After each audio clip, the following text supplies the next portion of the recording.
So the big picture for this lesson is deductive reasoning. And this lesson, more than any other, is fundamental in geometry learning. So this lesson, circle it, star, asterisk, whatever, you want to make sure you know this content very well. Starting off with conditional statements. They have two parts, a hypothesis and a conclusion. When a conditional statement is an if-then form, the hypothesis is contained in the if, and the conclusion is contained in the then.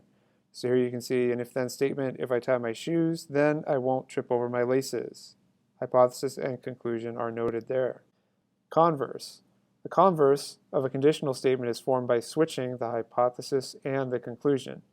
So if you're starting off with, if it rains, then I get wet, the converse is, if I get wet, then it is raining.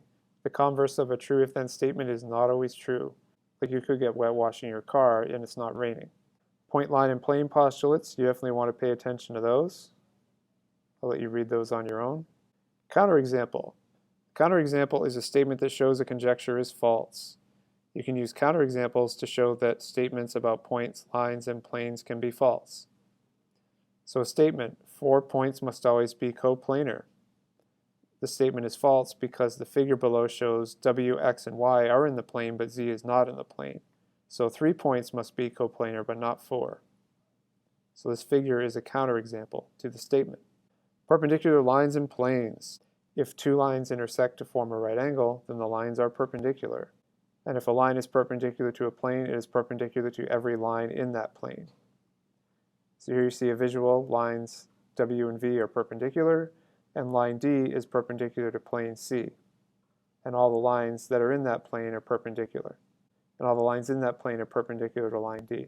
Then we have biconditional statements. They're if-then statements that are true both ways. In other words, if the original statement is true and the converse is true, you have a biconditional statement.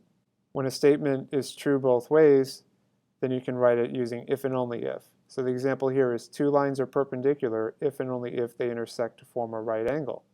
A biconditional statement contains the phrase if and only if. All definitions in geometry can be written as true biconditional statements. So that's what you're going to be doing in this lesson. You're going to be practicing with if-then statements, converses, counterexamples, and properties of points, lines, and planes. Oh, and don't forget biconditionals. So that's the big picture for this lesson.